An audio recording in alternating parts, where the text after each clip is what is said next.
Ladies and gentlemen, Pittsburgh Steelers head coach Mike Tomlin is not a perfect head coach. In fact, he has very definable flaws in his coaching philosophy, in his team building philosophy that we have talked about quite a bit on this channel. But despite that, I really do appreciate head coach Mike Tomlin, and I think the Steelers are somewhat lucky to have him as their head coach. And, my big kind of warning to Steelers fans that demand that he should be fired or that he's a bottom 5 head coach in the National Football League or something of that kind is the grass is not always greener. All right, I know this organization is famous for choosing right on head coaches, but if the history of the National Football League it tells you anything, it's that picking the right head coach is one of the hardest things to do in the sport. And you have found a guy that has given you stability over almost a 2-decade stretch. And obviously he hasn't been able to give us the playoff success that we are expecting here in Pittsburgh as a fan base. And by the way, Mike would be the first one to tell you that it hasn't been good enough in the postseason. That's why they've kind of acted kind of abnormally these last 2 years, going out and getting Russell Wilson and Aaron Rodgers as their starting quarterbacks late into their career because they're tired of waiting. They want that playoff success. And they're not just sitting around just, going with Kenny Pickett, hoping that he's going to get you a playoff game. They're actually doing something about it. And on today's show, I'm going to acknowledge Tomlin's flaws as a head coach, but we're also going to take the nuanced approach here, and we're going to not only mention the flaws with him, but we're going to talk about what he brings to this football team and why this organization has remained the most stable organization in professional football over the nearly 2-decade stretch that he has been the head coach of the Pittsburgh Steelers. So before we get into it today, give me true or false down there in the comments section. Mike Tomlin is still a top 10 head coach in the NFL today. I believe this statement is true. We're going to talk about some of those reasons why later in the show, or type F for false if you think Mike Tomlin is a fraud. All right, so now before we start, I want to say here, guys, even though I appreciate Mike Tomlin, and I think he is a good NFL head coach, I am open to parting ways with Mike at the end of the season, especially if the Steelers underperform this year and they're going to be embracing pretty much a full-scale rebuild next year. I don't know if Mike wants to be a part of that, and I don't think the Steelers necessarily want Mike to head up another full rebuild in Pittsburgh. And, frankly, a full-scale rebuild would be new territory for the Pittsburgh Steelers. So I am okay trading Tomlin if the season falls apart, and I think that is the way that it would happen, all right? I think if the Steelers do move on from Tomlin, it would be, hey, we won 7, 8, maybe 9 wins. It's not good enough. We want to kind of rebuild here with a new franchise quarterback that we draft in the draft. We want to bring in a new head coach. We're going to trade Mike away, and I think you could probably get a first-round pick out of him because the demand for a coach like Tomlin that brings the stability that he does is so high, especially for some of these organizations that can't find stability to save their life. So I would absolutely be open to trading Tomlin.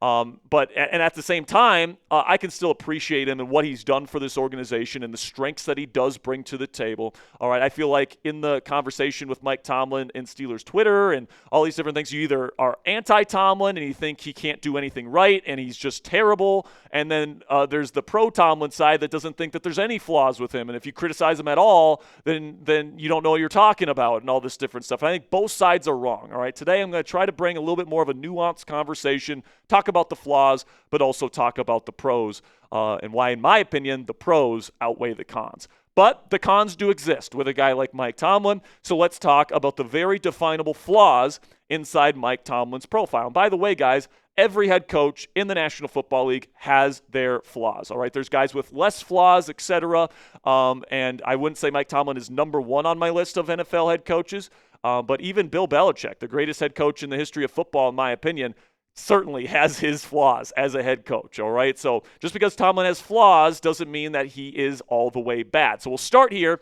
with a very, very fair flaw to call out with Mike Tomlin, which is his game management, all right? He doesn't go for it on fourth down nearly enough, in my opinion. I don't think he manages the game, particularly in the fourth quarter, all that well. I think he's uber conservative, punts the ball on 4th and 1 far too often.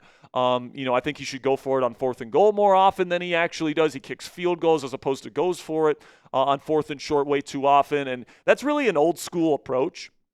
All right, back in the day when Tomlin was actually hired, like back in 2007, teams would very regularly punt on 4th and 1, even on the other side of the field. Going for it on 4th was a little bit taboo. And I think that this is one of the areas where Tomlin hasn't kind of adjusted his coaching style enough, at least to my liking. I think when you look at guys, like Dan Campbell that go for it on fourth a ton and put a ton of faith in their locker room and in their units to be able to go out and win a football game. I think Tomlin a lot of times plays not to lose, and I think that is something that has just been ingrained in him coming up into the league, and he hasn't really changed in the meantime. So hopefully he can kind of adjust that. Also, he's not the best in terms of challenges. He's had some really head-scratching moments in terms of challenges. So definitely game management, not a strength of Mike Tomlin's. Then we get to roster construction. This is another legitimate flaw of Mike Tomlin's, okay? There's certain guys that are really good with personnel, not only on their side of the ball, but also on the side of the ball that they don't specialize in, and I just don't think Mike Tomlin is one of those guys. I think that he does a pretty decent job identifying talent in the draft and then developing that talent, specifically on defense. Just look at the number of guys that have come in on the defensive line and outside linebacker here with the Pittsburgh Steelers and have become star-level players. All right, and of course, Tomlin, a former secondaries coach, can get some good stuff out of some players like Minkah Fitzpatrick, for example, and kind of get the most out of those guys. But specifically on the offensive side of the ball, I don't know if he has a great eye for offensive talent. And, he certainly puts a lot of money on the defensive side of the ball. This team has led in defensive spending for a long time. I think you can make a very good argument that in an offensive league, it doesn't make a whole lot of sense to, be number one in defensive spending year in and year out. And then when you look at the other side of the ball, not only do they not spend money on the offensive side of the ball, when in a league that really prioritizes offense, right? The teams that are perennially in the hunt for Super Bowls are teams like Kansas City, Buffalo, Baltimore. These teams that, LA with great quarterbacks and great offenses with great offensive coordinators or great offensive play callers at head coach, and the Steelers just haven't had that under Mike Tomlin, which has really held this team back.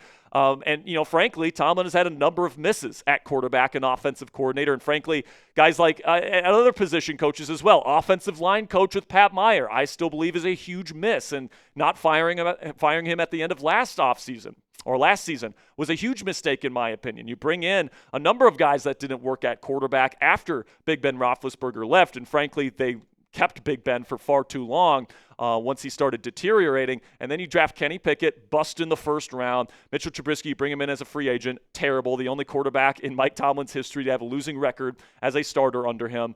Mason Rudolph, then you bring in Russ and Justin. Those two guys didn't work out for this team last year. And, we'll still have to see about Aaron Rodgers and Arthur Smith. That story still needs to be written this year. And hopefully Mike Tomlin finally got it right this year. But he certainly has a shaky track record in terms of identifying offensive talent to fill not only the roster, but also the coaching staff here in Pittsburgh. And then the final flaw that I'll talk about here, guys, is that he wasted the years of the Killer Bees. Frankly, he did a good job at the beginning of his tenure here, winning a Super Bowl with what a lot of people like to say was "quote-unquote" Bill Cowher's team. But then he built, kind of his squad, right? It was Big Ben, it was Le'Veon Bell, it was Antonio Brown. The defense had some good years during that stretch as well. And, they were winning a lot of football games, man, and they were putting themselves in position to go to the Super Bowl pretty much year in and year out, getting home playoff games, winning division championships. And, that wasn't a team that was, quote-unquote, built by Bill Cowher. That was almost completely built with players that Mike Tomlin brought in outside of, Big Ben Roethlisberger, essentially. But, at the end of the day, you couldn't get it done. And I get it, man. The greatness of the New England Patriots dynasty, sometimes the greatness of others prevents the greatness of your football team. But, at the end of the day, you didn't get one Super Bowl with that crew, man. That's definitely disappointing as far as I'm concerned. And I think that it's more than fair to criticize Mike Tomlin for not delivering on those years with the Killer Bees. Now, despite those flaws, guys, and we laid them all out, and I'm trying to be fair here, it's my take that Mike Tomlin brings more good than he does bad here with the Pittsburgh Steelers, and he is still a top 10 head coach in the National Football League. Coming up here, I'm going to be breaking down my idea of what Tomlin's strengths are as the head coach of this football team and why he's had the level of success that he has had in creating a stable culture of winning here in Pittsburgh throughout his time as this team's head coach. But before we get into the rest of today's video, guys, make sure you click that subscribe button and check out our friends at Prize Picks. You guys can go to prizepicks.com/CLNS and download the free Prize Picks app today. And you and I, we both make decisions every single day, but on Prize Picks, being right can actually get you paid. Don't miss any of the excitement this season on Prize Picks, where it's good to be right. Football season is finally here, and you better believe I'm going to be getting my Prize Picks lineups in all season long. Prize Picks is super simple to play. Just pick more than or less than on 2 to 6 player stat projections, and if you get your picks right, you could cash in. Prize Picks also puts their users first, so all withdrawals are fast, safe, and secure. Prize Picks also offers Venmo, Apple Pay, MasterCard, and more for quick and easy deposits into your account this football season. And a new feature from Prize Picks that I love is injury reboots. If one of your players leaves the game in the first half and doesn't return, Prize Picks will not count that as a loss. So take a look here at my Week 5 projections here. For Thursday Night Football, I'm taking the less on receiving yards for A.J. Brown, the more on rushing attempts for Jalen Hurts, the more on pass completions for rookie quarterback Jackson Dart, and the more on rushing and receiving touchdowns from Saquon Barkley. If you guys want to get a Prize Picks projection in this week before Thursday Night Football or before football action returns during the weekend, download the app today. Use code CLNS to get $50 in lineups after you play your first $5 lineup. That's code CLNS to get $50 in lineups after you play your first $5 lineup. Prize Picks, it's good to be right. So now starting off here with my list of Tomlin's strengths, and the first thing I want to say is I think Mike Tomlin's head is in the right place. And what I mean by that is where his focus is at. All right, I think he said it beautifully in his press conference earlier this week. He's not a quote-unquote big picture guy. His focus is on the here and now, how to make the team better now. He's really good at focusing the team on the here and now because there's a lot of noise that happens, in the media and outside and on social media and all this stuff.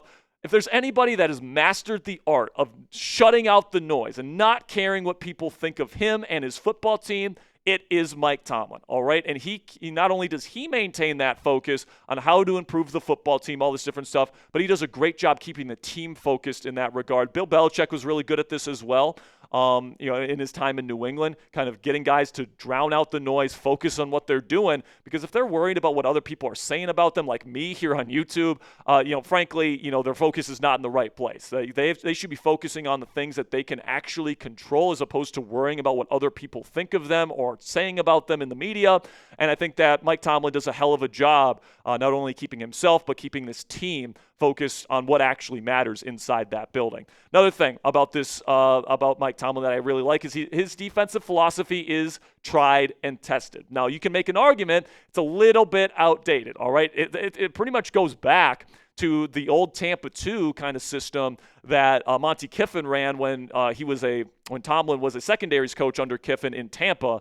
But for years, this has been cover 3, followed by cover 2 as a changeup. You go cover 1 man at times, and then you go fire zone stuff on third down. It's just year in and year out. This is what the Pittsburgh Steelers run. And as a result, 12 of the 18 seasons Mike Tomlin has been here, the Steelers have had a top 10 defense. They're very consistently in the top 10 in turnovers as well. There's no coaching staff in the league that teaches the peanut punch better than the Pittsburgh Steelers do. That's why, TJ Watt leads the league in forced fumbles by a matter of 15 since he's entered the league. It's absolutely incredible what he's done. And it's not just TJ Watt, guys. They force interceptions. They force fumbles. They make plays on special teams as well. And, even though this defensive philosophy, you can call it a little bit outdated, it freaking works and it delivers results, man. And, it now leads to the Steelers being second in the league in turnovers to start this season. They certainly have some kinks that they need to work out, but as this defense and especially the secondary continues to play better, I expect this Steelers defense to be able to really do some good stuff. And by the way, they have actually made some adjustments to this defense to this point. And, this is something I actually think is a strength of Tomlin's that people think is not a strength. People think that he's like this super rigid guy that never changes anything about himself or the team or anything like that. But I think he's actually pretty willing to be flexible. And we've seen this not only in the past, but we've seen it this season. All right. In my opinion, with the injuries that the Steelers have dealt with in the past to Big Ben and other players and all this different stuff, you have to be able to adjust to be able to stay afloat in those situations. Just look at what the Baltimore Ravens are doing right now. They're 1-4 right now, and they've completely collapsed because of injuries and all these different things, and they weren't even really that good beforehand. And now Ravens fans are really bashing John Harbaugh and the coaching staff for not adjusting. But, I mean, the Pittsburgh Steelers have had a 500 record with Duck Hodges starting a number of games for them, right? Like, this team has been able to adjust and make things work with some pretty crap circumstances, having bad offensive coordinator play or bad coaches, bad quarterback play, all this different stuff, and they're still able to get to 8, at least 9, 10 wins and put themselves in a competitive space, whereas a lot of NFL head coaches and teams would have completely crumbled under the same circumstances that Mike Tomlin has been dealt over the last several seasons. Then this year, guys, it's not just in the past, it's this year. The Pittsburgh Steelers have made some major adjustments, all right, on both sides of the ball. On offense, for example, they started off the season playing a lot of 12 personnel with both Jonnu Smith and Pat Freiermuth on the field. Now they've shifted to more of a jumbo formation offense where you get a 6th offensive lineman out there and Darnell Washington. That was a big switch right there to be able to get this run game going, and I think it's going to completely open things up for the Pittsburgh Steelers moving forward in both phases. Then on defense, they went from playing heavy 5-down fronts to start this season, and then versus the Minnesota Vikings, they played a lot of 4-down fronts, and they did a lot of creeper blitzes and simulated pressures, and they did a lot of quote-unquote creative stuff that a lot of people criticized Tomlin and Terrell Austin for not doing. So you have to give the Steelers credit for making the adjustments that they have made. And I think if you're blind to the adjustments that they have made so far this season, I think that's your problem. Then we get to another strength that I have on Mike Tomlin, which is that he is a world-class locker room leader. All right, and this is probably the number one strength that I think Mike Tomlin brings to the Pittsburgh Steelers. Because I think the number one job that a head coach in the National Football League provides for an organization is how they manage the locker room, how they manage the culture in the building. And as we talked about in terms of the focus and keeping guys focused in the locker room, Tomlin does a great job of that. He does a fantastic job at motivating and communicating with his players, all right? And, there's a reason why Tomlinisms is a thing. It's because he really does a good job, communicating certain concepts that he wants his players to kind of understand from a mindset standpoint, and condenses it into a very understandable kind of memorable kind of saying. And he has a real talent for that. And, I think a lot of people would say this doesn't matter, motivating doesn't matter, all that stuff. I think it's the most important thing a head coach does, man, because if you got a head coach that's sitting in front of a room in a team meeting and players don't believe in that guy, things are going to devolve very quickly when you start losing football games. But the thing about Pittsburgh Steelers football, man, these players are always bought in. They never lose focus, no matter what their record is, no matter how many games in a row they've lost. They're always locked in because Mike Tomlin is such an effective communicator and motivator. And that's a big reason why this team has not had any disastrous seasons here in Pittsburgh under Tomlin's leadership. Then, with that leadership, that comes attraction from other players, all right? And I think that this is kind of a hidden kind of plus that Mike Tomlin brings to the table with the Pittsburgh Steelers, because if players like Mike Tomlin and they like playing for him and they like his personality and they like the way that he leads, that's going to open up doors to adding players that might not otherwise be available to them. Players might take discounts to stay here in Pittsburgh. All right. And then, we see guys like Aaron Rodgers, star players, come to Pittsburgh. Why? They say it in their introductory press conferences. I came here because of Mike Tomlin. All right. So if Tomlin was not here, we would not have Aaron Rodgers right now. We probably would have ended up drafting a quarterback. Maybe would have actually drafted Shadur Sanders, and we would be in the same place that we were after we drafted Kenny Pickett. But instead, we've got a guy leading the way here in Aaron Rodgers that has played really efficient football. He's been playing really smart football. And if, the run game can continue to play well, if the defense continues to get better as the season goes on, we might be in a position here, guys, where Aaron Rodgers and Mike Tomlin might be putting this team in position to actually make a run in the playoffs, something that we've been asking for years here in Pittsburgh, all right? So just keep that in mind when it comes to Tomlin. Players love playing for him, and that creates opportunities in terms of a player addition standpoint. And then the final thing that I'll point out here, guys, is that he consistently finds a way, all right? And, there's something to be said about a head coach instilling mental toughness in situational football into his players. And Mike Tomlin, out of all the head coaches in NFL history here, guys, that have gotten over 100 games coached as a head coach in the National Football League. He's number one in the league in one-score win percentage, all right? And he's got the most wins there with 108, 69, and 2 in one-possession games in his career. That's a 61% win percentage. That is by far the most among NFL head coaches right now that have coached for at least 5 years. And like I said, guys, that is number one in NFL history among head coaches with at least 100 games coached as an NFL head coach. And by the way, the guys that get over 100 games as a head coach, those guys are usually Hall of Famers. All right, we're talking about Bill Parcells here. We're talking about Bill Belichick here. We're talking about Andy Reid here. We're talking about Sean Payton. Mike Tomlin is number one in NFL history at getting his teams to come out with wins in these one-score ball games. All right, and does sometimes the Steelers play down to their opponent and they end up beating a team that they should win by 3 touchdowns by 1 score? Yeah, but hey, a win is a win in the National Football League, man. And his ability to get this team to win these close games, it is a skill. And, when you are aggressively going against the mean here, I mean, the average for an NFL head coach is like a 50% win percentage in one-score games. He's over 60% almost 2 decades into the job. That is unheard of in the history books of the National Football League, and I think he deserves at least a little bit of credit for getting his teams to be able to play that way when it's crunch time. And then you take a look at the career win percentage among the other head coaches in this franchise's history. Mike Tomlin is number 1. Okay, and these 2 guys right here, obviously they're legends, all right? Chuck Noll led a dynasty here in Pittsburgh. Bill Cowher, I mean, he maintained the standard for many years here in Pittsburgh as well. Mike Tomlin still has a higher win percentage than both of them at this point. And listen, man, that's not to say I'm saying Mike Tomlin's better than Chuck Noll, okay? Chuck Noll is the best head coach in the history of this organization. But for Mike Tomlin, just 8 games away from passing Noll as the all-time win leader in this franchise's history, and has a higher win percentage than him by quite a bit, that is not nothing, all right? That at least says to me that Mike Tomlin is coaching at a similar level to 2 Hall of Fame coaches, all right, that are currently living in Canton right now. Mike Tomlin has a higher win percentage than both of those guys, and I don't think that can be ignored. And, another thing here, guys, is that Tomlin is unmatched at keeping things afloat here in Pittsburgh. He is unmatched at being able to handle problems and find solutions to keep his teams competitive over the course of a 16 or now 17 game schedule. I mean, let's just take a look at recent history. All right, this team won double-digit wins last year, 10 games, with Russell Wilson and Justin Fields as their quarterbacks last season. How are those guys doing right now, by the way? I know the teams that they're on aren't great, but they're definitely part of the problem with the Giants and the Jets right now. Right now, Russ and Fields are a combined 0-8 this season with their new teams in New York.